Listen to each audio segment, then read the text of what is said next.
Siema, taktyka na Strongboxy, która była przez was najlepiej odebraną taktyką w lidze Necropolis, w Settlers of Kalgur wydaje się być jeszcze mocniejsza.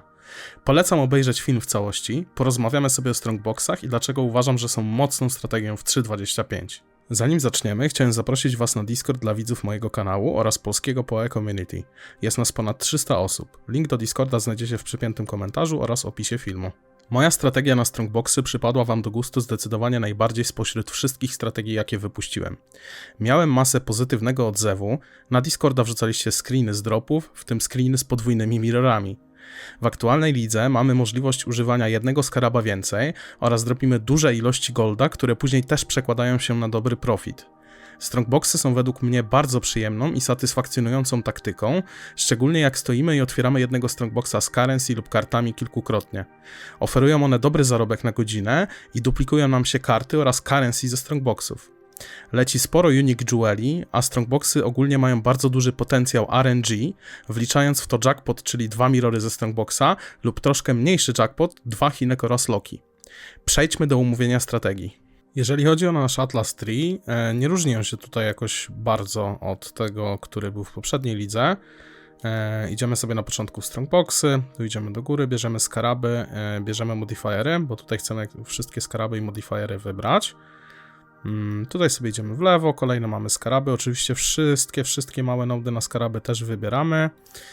Bierzemy Singular Focus, żeby dropić tylko favorite mapy, o tym troszkę jeszcze później. Tu mamy kolejne Strongboxy. Wszystkie małe punkty, tak jak mówiłem, na skarabę muszą być wzięte. Ze środkowego kółeczka bierzemy wszystkie Quantity. Tutaj idziemy przez Harbingery, one są albo przez esencję, jak wolicie, to jest kompletnie nieistotne, tylko żeby tutaj wybrać te Quantity z Rarity. Idziemy sobie tutaj dalej w skaraby. Zostaje nam tutaj jeszcze 6 punktów do wykorzystania. Możecie sobie pobrać jakieś tutaj skaraby, które byście chcieli dropić częściej. A zapomniałem tych 2 punktów tutaj dać, więc w sumie 4. Także możecie tutaj pójść w jakieś skaraby, które chcecie częściej dropić. Popatrzcie sobie po cenach, bo to może się różnić zależnie od tego, jaki moment ligi mamy, to ceny troszkę mogą się tutaj różnić. Ewentualnie można troszkę tutaj też zrespekować i powyłączać jakieś konkretne mechaniki ligowe, żeby nie dostawać skarabów z tych mechanik. No można tu sobie pokombinować, ale ja to zrobiłem w sposób następujący. Wszystkie oczywiście modifiery chcemy tutaj wybrać. Tego punktu nie musimy brać, ponieważ on daje nam 3% efektu explicitów za każde 5% quality, a nasze mapki 8-modowe, które będziemy dropić, zazwyczaj będą bez quality. Czasami się zdarzają jakieś tam 8-9% quality, ale to tutaj jest kompletnie nieistotne, szkoda tego punktu tu dawać. Ewentualnie możecie sobie robić mapki bez quality, a te z quality zostawiać i później jak będziecie mieli dużo mapek z quality, to sobie zaznaczyć ten punkcik i wtedy je przelecieć. Zawsze troszkę więcej gdzieś tam tego dropa będzie minimalnie. Dobrze, drzewko będziecie mieli w opisie i przejdźmy może teraz do skarabów. Pierwszym skarabem, jaki będziemy używać, jest to Scarab of Containment, który sprawia, że wszystkie moby naturalnie występujące na mapie będą schowane w Strongboxach, więc nie mamy praktycznie żadnych mobów wolno biegających po mapce, mamy same Strongboxy. Następnym skarabem jest skarab, który sprawia, że o 75% mamy powiększone explicit modifiery na naszych Strongboxach, czyli jeśli mamy na przykład na Arcani Strongboxie, że rzuca 6 itemów więcej, powiedzmy, no to jest to przemnożone jeszcze o 75% więcej. Kolejnym skarabem jest skarab, który daje nam 15% szans na ponowne otwarcie danego Strongboxa. Kolejny sprawia, że Strongboxy są rzadsze. Częściej trafiają się te rzadsze Strongboxy, czyli właśnie te na currency, na mapy, na divination karty itd. I ostatnim skarabem jest skarab, który sprawia, że mapki, które będziemy dropić, będą zawsze leciały 8-modowe, czyli będziemy mieli te mapki, już wam pokazuję, zawsze z dużą ilością quantity i pack size'u, co sprawia, że mamy więcej mobków, więcej dropią, także nie tylko same Strongboxy będą nadropiły, ale też właśnie mobki w nich zawarte.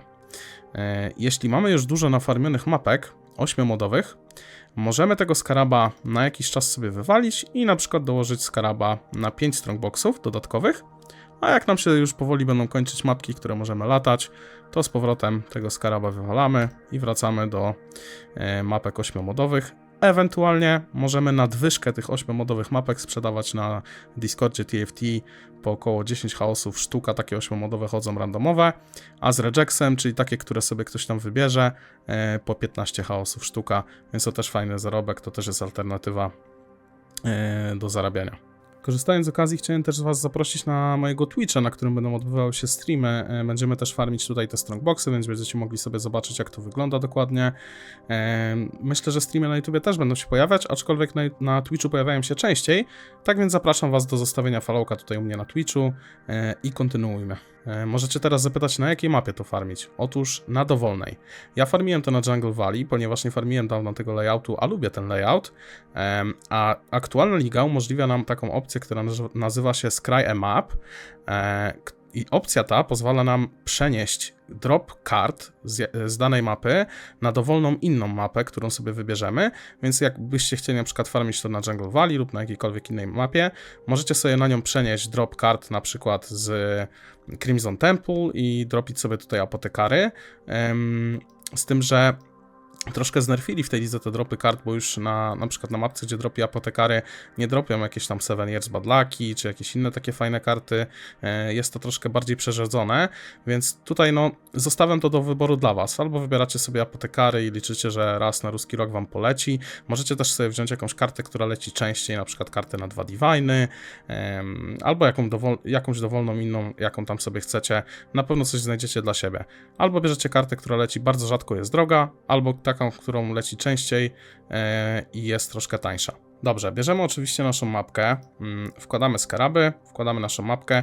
Ja wybierałem Eater of Worlds, wybierałem niebieskiego, ponieważ te niebieskie i chory są aktualnie prawie 2 razy droższe niż czerwone. To i tak tutaj rzadko nam się będzie trafiać, ale lepiej coś wybrać niż nie, tym bardziej, że jeszcze sobie tutaj progres napełniamy, dostajemy invitation co 28 map.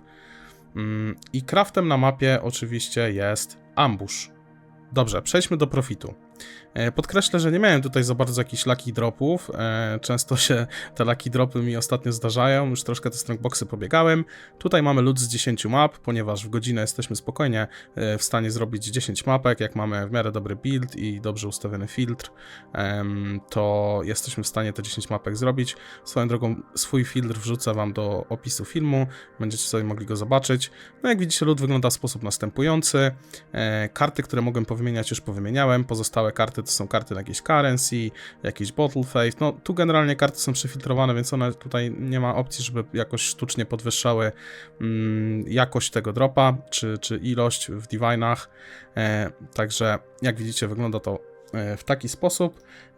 Wealthy Exile pokazuje mi 25 divinów, że to wszystko łącznie jest warte.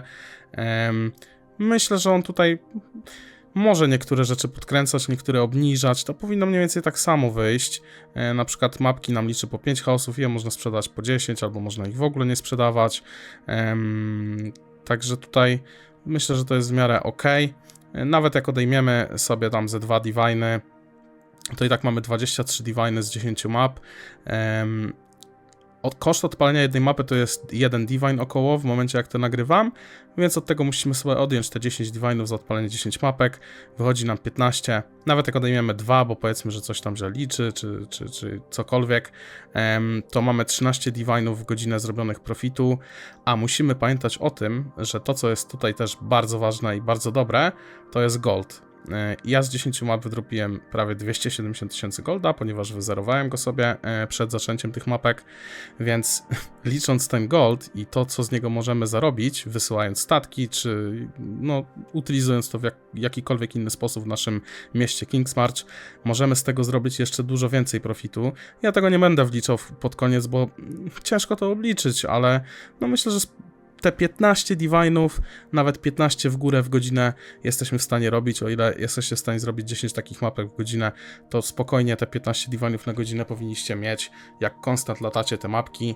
Sprzedaje się to dosyć spoko, ponieważ currency możemy sprzedawać na currency exchange'u, jakieś tam karty możemy po prostu czekać, aż zbierzemy pełne staki i je wymieniać, ewentualnie jak potrzebujecie szybko waluty, to też na currency exchange'u da się je sprzedać, więc tutaj większość na tym currency możemy sprzedawać. Takie rzeczy, tylko jak unikatowe jewele i tak dalej, to już musimy na Poet Rage spuszczać, a cała reszta, no to mamy wystarczająco golda, żeby to sprzedać i jeszcze sobie poulepszać miasto, czy tam jakoś spożytkować ten gold w mieście, żeby jeszcze więcej z tego zarobić, więc myślę, że profit jest całkiem fajny, tym bardziej, że tak jak mówię, nie miałem jakichś mega lucky dropów, więc uwierzcie mi, że ja dużo więcej z tego pozarabiałem. Tu jeszcze na tradzie mam jakiegoś Six Linka wystawionego, wydropiłem, tak jak widzieliście wcześniej, dwie karty The Fiend, każda po 8,5 Divina, no ładnie to oddaje, naprawdę strongboxy ładnie w tej lidze oddają.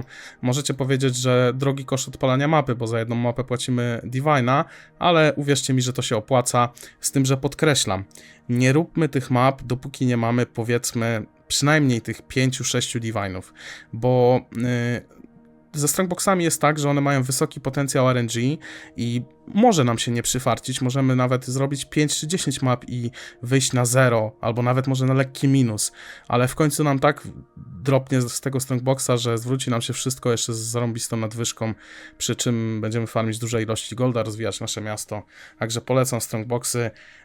Dzięki, że obejrzeliście. Jak materiał wam się spodobał, to zostawcie łapkę i subka, jeśli jeszcze tego nie zrobiliście. I tak jak mówiłem, zapraszam na moje streamy na Twitchu i na YouTubie. Możecie też wbić właśnie na naszego Discorda dla widzów. I jeszcze raz dzięki za oglądanie. Trzymajcie się i do usłyszenia. Siema!